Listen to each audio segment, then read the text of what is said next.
After the end of World War II, the world was split into two, East and West. This marked the beginning of the era called the Cold War.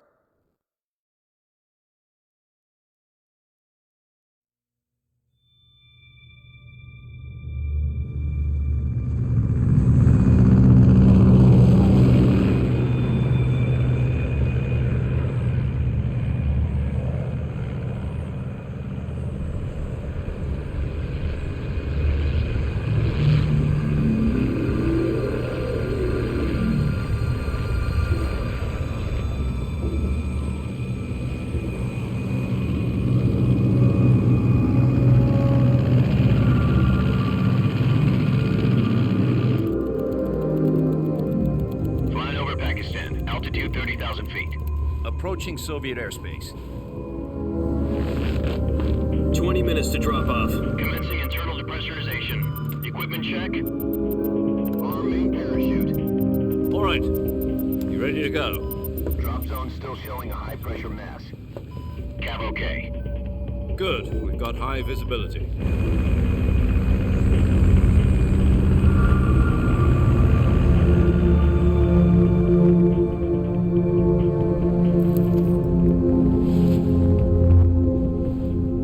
Cigar. Connecting oxygen hose to interior connector. Put on your mask.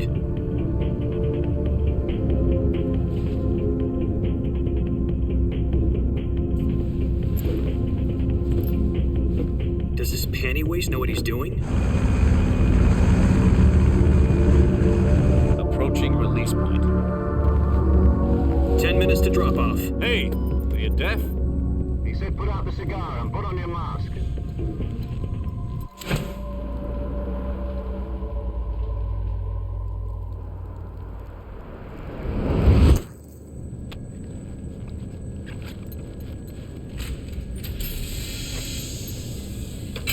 Depressurization complete.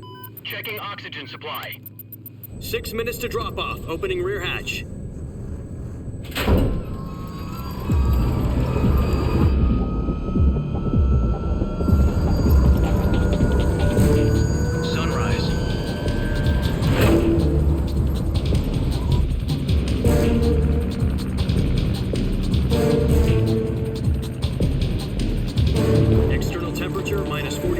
Celsius. 2 minutes to drop off. Stand up. You'll be falling at 130 miles per hour.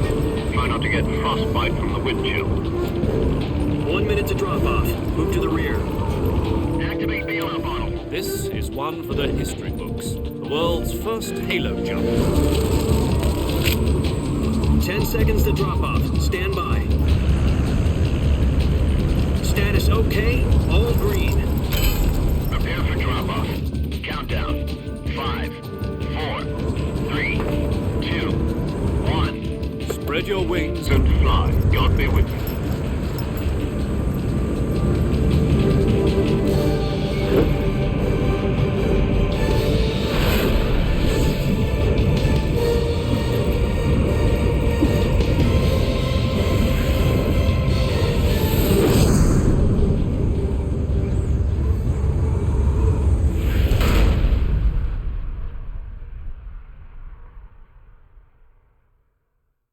Jack, I've got some important news.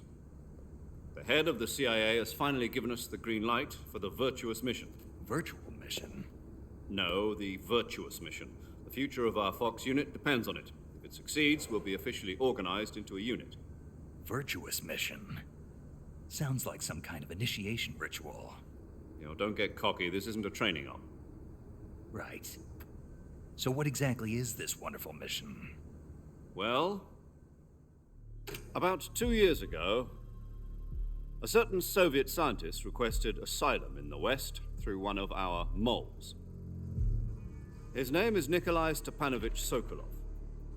He's head of the OKB-754 Design Bureau, one of the Soviets' top-secret weapon research facilities, and the East's foremost expert on weapons development. Sokolov? Isn't he that famous rocket scientist? The very same. On April the 12th, 1961, the Soviets achieved the first manned spaceflight in history. The Earth was blue, but there was no God. Well spoken. The rocket that carried Yuri Gagarin to orbit was the A-1, known as the Vostok rocket. Sokolov is said to be the man most responsible for the multi-engine cluster used in that rocket. After Gagarin's flight, Sokolov left rocket development to become the head of the newly established Design Bureau. From a lowly technician to head of a design bureau, that's quite a success story, so why do you want to defect? It seems he'd become afraid of his own creations. Afraid? Call it a crisis of conscience. And for that, he left his country and his family behind and went over the fence? Not exactly. One of his conditions was that his family was also to be taken safely to the west. We used a mole to get the family out first and succeeded in sneaking Sokolov over the Berlin Wall shortly afterwards. I was the one who conducted the operation. The security on the eastern side was still full of holes back then. Then what? We got Sokolov over in one piece, but the whole ordeal had left him exhausted, and we checked him into a hospital in West Berlin. It took him 2 weeks and more than 600 miles to get from the research facility in the Soviet Union to Berlin. He was in no condition to say anything coherent. And it was only a week later that we had something much bigger on our hands. The Cuban Missile Crisis. October the 16th, 1962, President Kennedy received word that the Soviets were in the process of deploying intermediate-range ballistic missiles in Cuba. The President demanded that the Soviets dismantle and remove the missiles. At the same time, he announced a naval blockade to prevent further missile shipments from reaching Cuba. But the Soviets didn't back down, instead placing their armed forces on secondary alert. Soviet transport ships carrying missiles continued on course towards Cuba. US and Soviet forces went on alert for an all-out nuclear war. Frantic negotiations were conducted through the UN's Emergency Security Council and unofficial channels to end the hair-trigger standoff. Finally, on October the 28th, the Soviet Union agreed to remove its missiles from Cuba, and so the world avoided a nuclear holocaust. But in order to get the Soviets to pull their missiles out, we had to make a deal. You mean the one where the US agreed to remove its IRBMs from Turkey? No. The Jupiter IRBMs deployed in Turkey were obsolete, and we were going to get rid of them anyway. They had no strategic value whatsoever to either the US or the Russians. The Turkey deal was a ruse, a cover story that was fed to the other intelligence agencies around the world. So what did the Russians really want? Sokolov. They wanted us to return Sokolov. You mean the Soviets pulled out of Cuba just to get their hands on Sokolov? That's right. What the hell was he working on? At the time, we had no idea. We were running out of time. It was either give up Sokolov or risk full-scale nuclear war. In the end, we had no choice. President Kennedy gave in to Khrushchev's demand. The next day, I got Sokolov out of the hospital, handing him over to agents on the eastern side. Sokolov kept on screaming, "Save me," until he disappeared from my sight. Then a month ago, we received some new information from one of our moles. About Sokolov? Yes. He was taken back to the research facility and forced to continue working on the weapon in question under KGB supervision. What's more, it's on the verge of completion. So what kind of weapon is it? Something to do with space rockets? No, missiles. Same technology.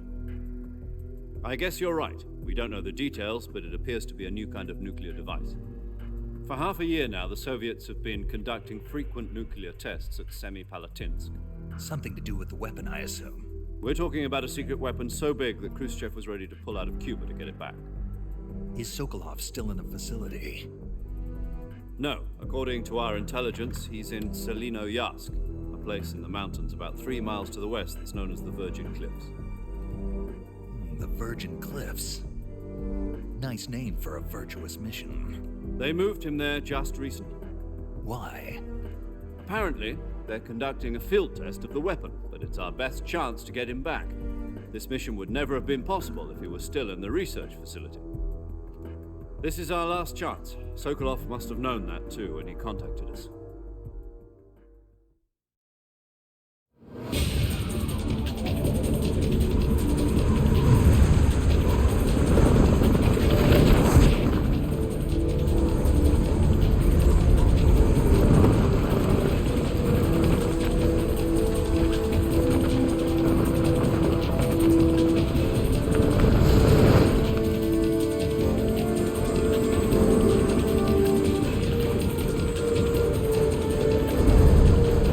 Jack. Your mission is to infiltrate Selino Yask in the Soviet mountains, ensure the safety of Sokolov, and bring him back to the West.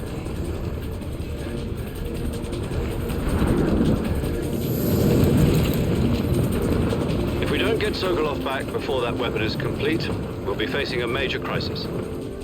The clock is ticking.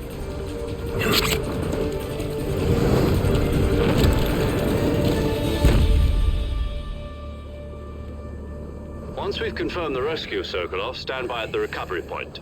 A recovery balloon will be dropped at that point. Helium will be pumped into the balloon to inflate it. The process takes about 20 minutes. Once it's complete, the gunship's arm will latch onto the balloon and pull it up.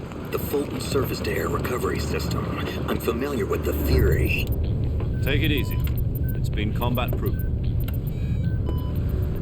Do you think Sokolov is up to it? The shock will be less than during a parachute jump, and the arm can handle up to 500 pounds. So you're planning on going over the border in a single combat talent? She's equipped with two 6-barrel 20mm Vulcan cannons, as well as two 40mm machine guns.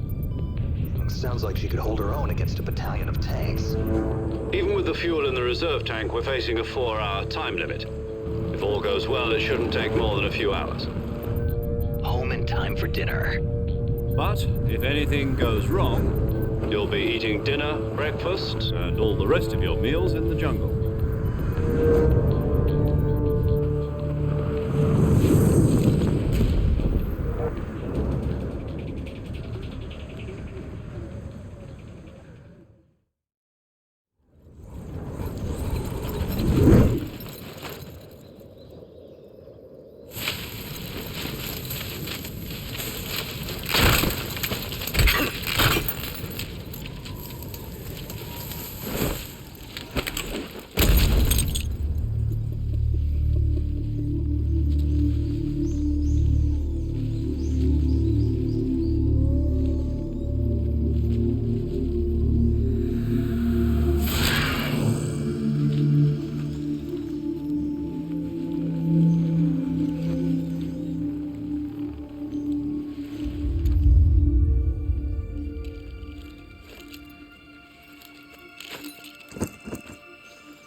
Do you copy? You're already in enemy territory, and somebody might be listening in. From here on out, we'll be using code names to refer to each other. Your code name for this mission will be Naked Snake. I'll be referring to you as Snake from now on. You're not to mention your real name. Snake? Well, you don't like snakes? What do you mean? Well, you've eaten one before, haven't you? In survival training.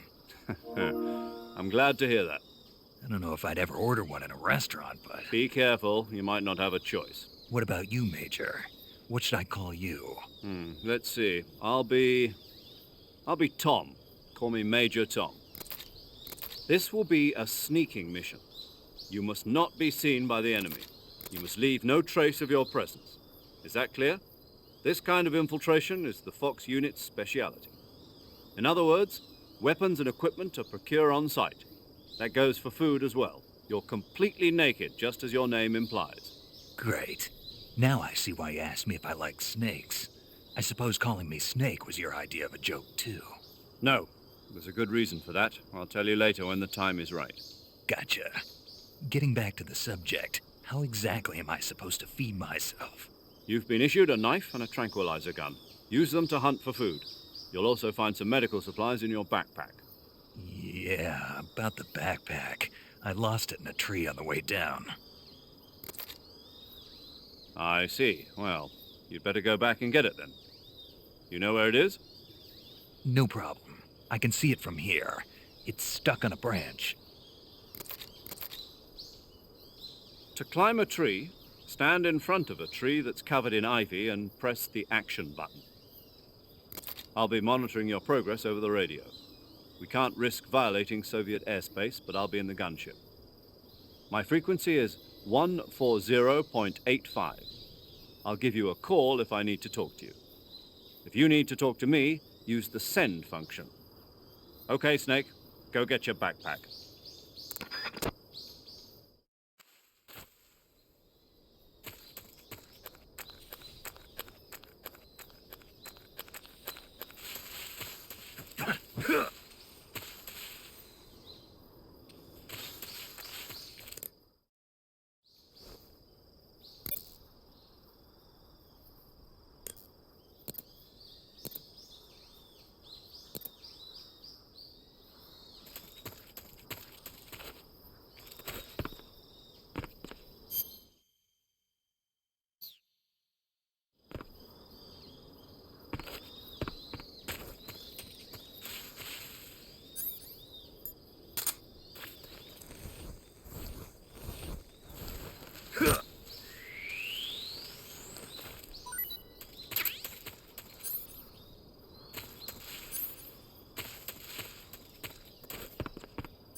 I see you've retrieved your backpack, Snake. To equip a weapon, it's necessary to take it out of your backpack. In the survival viewer, choose Weapon from the backpack. Your available weapons will be displayed in a window in the upper left. From that list, choose the weapon you want to equip and press the Enter button. For other equipped items, just do the same thing from Item. Got it. Use the survival viewer backpack. Yep, that's right. Survival is fundamental to this mission. After you've been out in the field for a while, your stamina will start to drop. If your stamina gets too low, it'll affect your performance. You won't be able to shoot accurately, for example, and your wounds won't heal as smoothly. Keep an eye on your stamina so you don't run out. To recover lost stamina, you can hunt for local flora and fauna. You can use either your tranquilizer gun or your knife to hunt.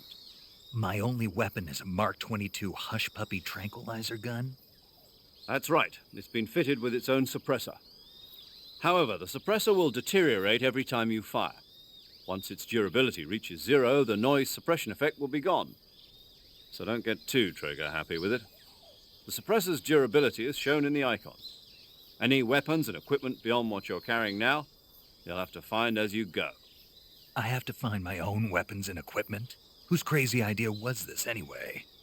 Solo covert actions are standard Fox operating procedure. You can't leave any traces of your presence. No weapons, equipment, footprints, sweat, or bodily waste. The same goes for bullets and cartridges, too. Your presence in enemy territory is already a violation of international conventions of warfare. There aren't supposed to be any American soldiers in Russia. It could spark an international incident. You can't let anyone see you. You can't let the enemy know you're there. This is a stealth mission. You're a ghost, Snake, in every sense of the word. And there'll be no rescue if you're captured. The military and US government will deny any involvement in the affair. Then I'll just have to take care of myself, huh? I'm afraid so. You've been given a fake death pill for that purpose.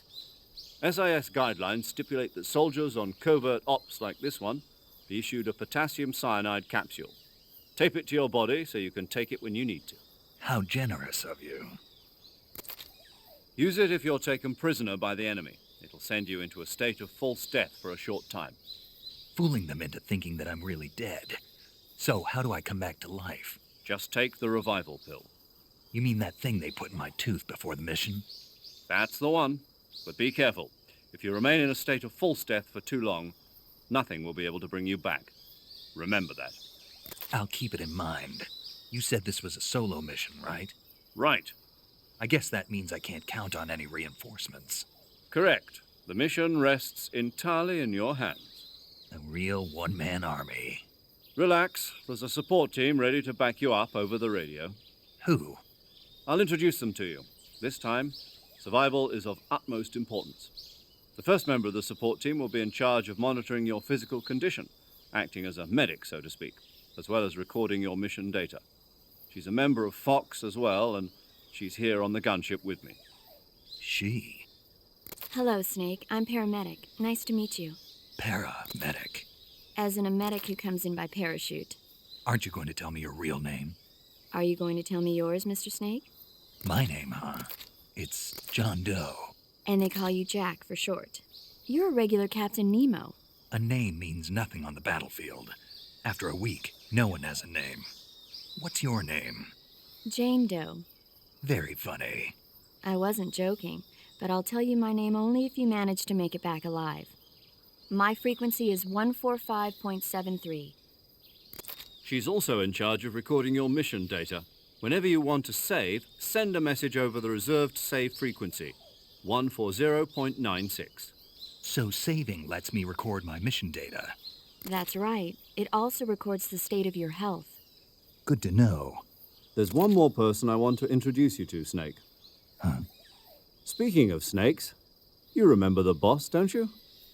A legendary soldier and your mentor.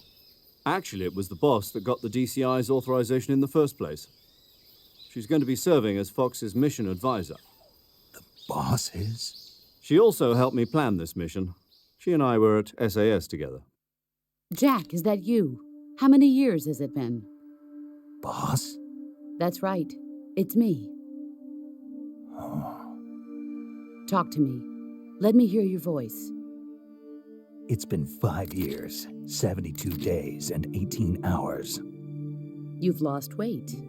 You can tell just by the sound of my voice. Of course I can. I know all about you. Really? Well, I don't know anything about you. What's that supposed to mean? Why'd you disappear on me all of a sudden? I was on a top-secret mission. You didn't need me anymore. But there were still so many things I wanted you to teach me. No, I taught you everything you needed to know about fighting techniques. I taught you all I could. The rest you needed to learn on your own. Techniques, sure. But what about how to think like a soldier? How to think like a soldier? I can't teach you that. A soldier needs to be strong in spirit, body, and technique. And the only thing you can learn from someone else is technique. In fact, technique doesn't even matter. What's most important is spirit. Spirit and body are like two sides of a single coin. They're the same thing. I can't teach you how to think. You'll just have to figure it out for yourself. Listen to me, Jack. Just because soldiers are on the same side right now doesn't mean they always will be. Having personal feelings about your comrades is one of the worst sins you can commit. Politics determine who you face on the battlefield. And politics are a living thing. They change along with the times. Yesterday's good might be tomorrow's evil. Is that why you abandoned me? No, it had nothing to do with you. I already told you, Jack. I was on a top-secret mission. A soldier has to follow whatever orders he's given. It's not his place to question why. But you're looking for a reason to fight. You're a natural-born fighter, but you're not quite a soldier. A soldier is a political tool, nothing more. That's doubly true if he's a career soldier. Right and wrong have no place in his mission. He has no enemies and no friends. Only the mission. You follow the orders you're given. That's what being a soldier is. I do whatever I have to get the job done. I don't think about politics. That's not the same thing. Sooner or later, your conscience is going to bother you. In the end, you have to choose whether you're going to live as a soldier or just another man with a gun. There's a saying in the Orient, loyalty to the end. Do you know what it means? Being patriotic. It means devoting yourself to your country. I follow the president and the top brass. I'm ready to die for them if necessary. The president and the top brass won't be there forever. Once their terms are up, others will take their place. I follow the will of the leader, no matter who's in charge. People aren't the ones who dictate the missions. Then who does? The times. People's values change over time, and so do the leaders of a country. So there's no such thing as an enemy in absolute terms. The enemies we fight are only enemies in relative terms, constantly changing with the times. As long as we have loyalty to the end, there's no point in believing in anything, even in those we love. And that's the way a soldier's supposed to think? The only thing we can believe in with absolute certainty is the mission, Jack. All right, but do me a favor. What is it? Call me Snake. Snake. Oh, right. Your code name is Snake. It suits you well. That's right. The legendary unit that the boss put together during World War II was a snake. The Cobra unit, a group of heroes that brought the war to an end and saved the world. As long as you've got a legendary hero backing you up, you'll be fine. Isn't that right, Snake? Yeah, I can't think of anyone else I'd rather have with me. Oh, and one more thing, boss. Yes? It's good to hear your voice again. Same here. After all, who knows if either of us will make it out alive? Snake, you are always best at urban warfare and infiltrating buildings. But this is the jungle. Survival is going to be key. Those CQC techniques I taught you are sure to come in handy. CQC? Close quarters combat, huh? I've been in the Green Berets for the past few years. I'm probably pretty rusty. Not to worry. I'll be here to help you remember. After all, this is your first actual survival mission. I'll be supporting you over the radio. Where are you, boss? Next to the Major? The boss is communicating with us by radio from aboard a Permit-class submarine in the Arctic Ocean. My frequency is 141.80. Call me if you need my advice on battle techniques. Gotcha. Your mission is to retrieve Dr. Sokolov. Dr. Sokolov is being held in an abandoned factory located to the north of your current position. Avoid heavy combat and don't let anyone see you. Don't forget that this is a stealth mission. Snake, try to remember some of the basics of CQC.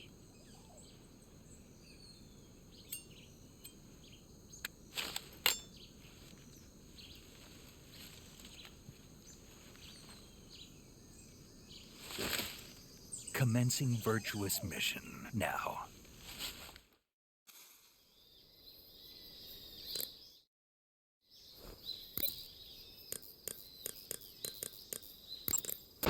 Saving the game, Snake?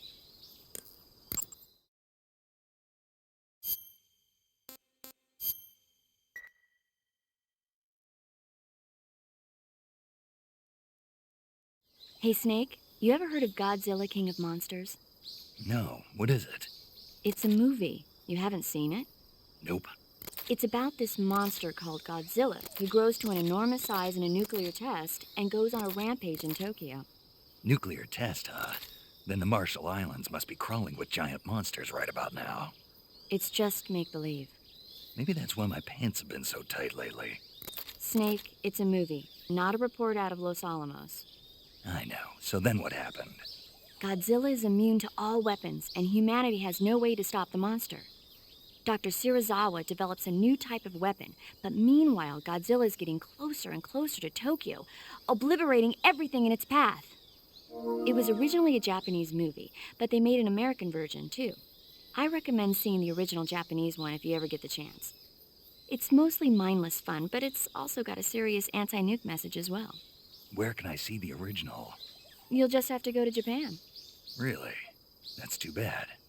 Well, if you wait 40 years, you might be able to see it in America, too. Why's that? 2004 will be Godzilla's 50th birthday. You think they're still going to be making Godzilla movies then? Of course! Everybody loves Godzilla. You sure know a lot about movies. I don't suppose you're the movie-watching type, are you? Not really. Okay, then I'll tell you everything I know. When the going gets tough, movies can save your life. It's always good to be able to look at things from a different perspective when you get in a jam. That's the magic of movies. No kidding. Well, I guess it might at least make a nice distraction. That's the spirit, Snake. Have a little fun.